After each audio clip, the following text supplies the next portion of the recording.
Frères et sœurs bien-aimés, chers fils et filles de Dieu, diocèse de Bafoussam, peuple choisi par Dieu et aimé de lui, je voudrais m'adresser à vous et aux personnes de bonne volonté au lendemain des élections, de l'élection présidentielle du 2 octobre 2025. Le peuple murmure. Il réclame la vérité des urnes. Les diverses prises de position et les différents messages des évêques du Cameroun, agissant en conférence, que nous avons à plusieurs reprises relayées, avaient mis un point d'honneur sur les inscriptions sur les listes électorales. La nécessité d'exercer son devoir de vote pour ne pas être complice ou coupable du péché par omission. Et enfin, l'impératif de surveiller son vote. Au terme de la journée de vote du 12 octobre dernier, force est de constater que nombreux sont ces Camerounais qui ont suivi ces indications, donnant ainsi la possibilité à chacune, à chacun et à chacune de connaître les résultats de son bureau de vote, pour ne pas dire sa circonscription électorale. Selon les informations de sources concordantes qui sont parvenues à notre niveau depuis le 12 octobre, beaucoup de citoyens se sont illustrés par une intégrité morale sans pareil, refusant d'être complices de la tricherie électorale, cette délinquance qui se manifeste par le bourrage des urnes ou la falsification des procès-verbaux. C'est le lieu pour moi, évêque de Bafoussam, de féliciter tous ceux qui ont méprisé les biens d'une banque au profit de la vérité qui seule peut nous rendre libres. Confère chapitre 8, verset 32. Il est aujourd'hui question de la vérité des urnes. C'est cette vérité des urnes que le peuple réclame actuellement en continuant de murmurer. Les actes citoyens posés par les électeurs depuis les inscriptions sur les listes électorales jusqu'à l'acte historique de vote du 12 octobre dernier sont porteurs de leur dignité personnelle, dignité qui leur est conférée par Dieu lui-même et que l'Église proclame et défend à temps et à contre-temps, en tout temps et en tout lieu. Alors, piétiner délibérément et par égoïsme la volonté des citoyens constituerait une grave atteinte à cette dignité.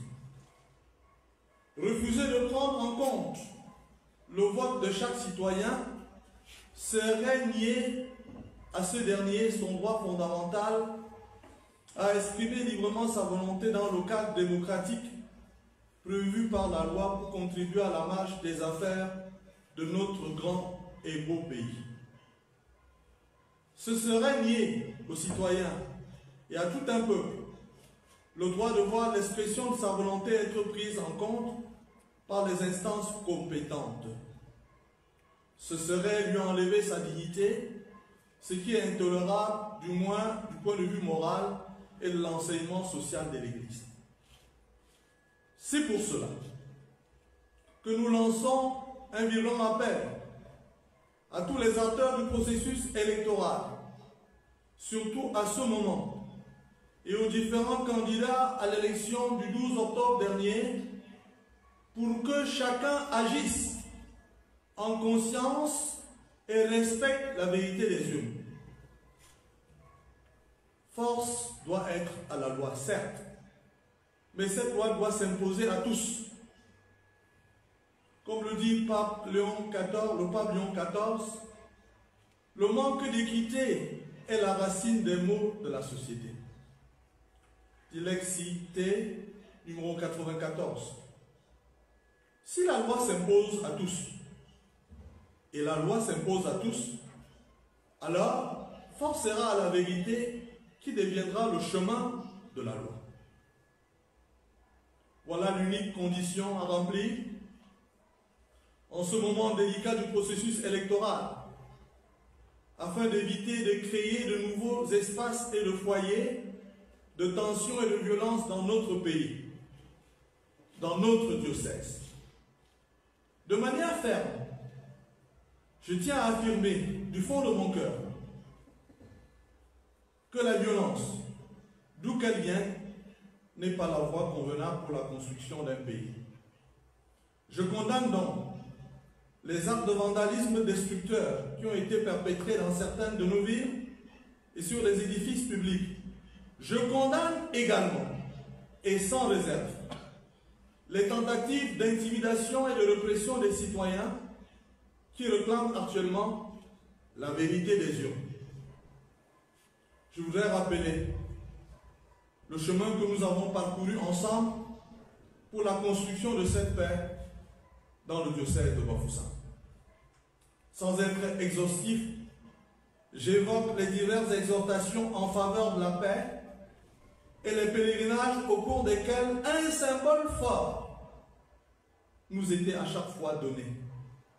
L'arbre de paix que chacun a ramené chez soi pour être partout artisan de paix. Alors, je me pose quelques questions. Peut-on tenir l'arbre de paix d'une main et de l'autre bourrer les urnes, falsifier les procès-verbaux des élections, corrompre les électeurs pour les instances chargées de constater la vérité des urnes? Et de même, peut-on tenir l'arbre de paix d'une main et de l'autre détruire les biens publics, menacer, intimider ou mater les autres? Voilà des questions. Voilà nos interrogations. À mon humble point de vue, il vaut mieux prévenir que guérir. Autrement dit, il vaut mieux agir sur les causes potentielles et connues de la violence plutôt que de se préparer à affronter les nouveaux foyers de tension sans savoir jusqu'où cela nous conduira. Ne nous leurrons pas. Il faut reconnaître que quiconque a le sentiment d'être méprisé dans l'expression de son droit de vote est en droit de considérer que sa dignité est bafouée et que son existence est liée. Un tel sentiment, hélas, peut malheureusement pousser certains concitoyens qui ne sont pas capables de contenir leur frustration à réagir de manière désordonnée et regrettable. On ne le dira jamais assez. La paix protège le peuple et le peuple protège la paix.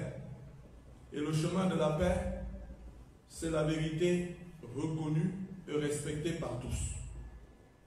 Le pape Léon XIV nous rappelle que, je cite, « La dignité de toute personne humaine doit être respectée maintenant, pas demain. » Dilexité numéro 94. Que ceux qui ont la lourde et délicate responsabilité de dire le droit, de proclamer les résultats de l'élection disent la vérité des urnes, et rien que la vérité des urnes, par égard pour ce pays, berceau de nos ancêtres et héritage que nous laisserons aux générations futures. Nous sommes tous devant le tribunal, pas seulement de l'histoire, mais aussi de Dieu qui est le chemin, la vérité et la vie. Confère Jean chapitre 14, verset 6. Ce Dieu est amour, justice, paix et miséricorde. Fils et filles de Dieu du diocèse de Bafoussam,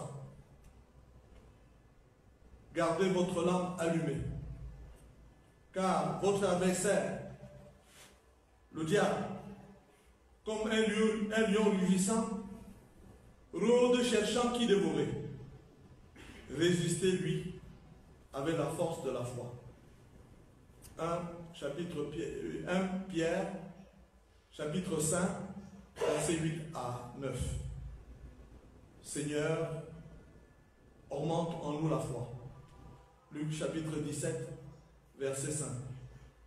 Notre secours est dans le nom du Seigneur, qui a fait le ciel et la terre. À tous et à chacun, j'accorde ma bénédiction apostolique au nom du Père et du Fils et du Saint-Esprit. Amen.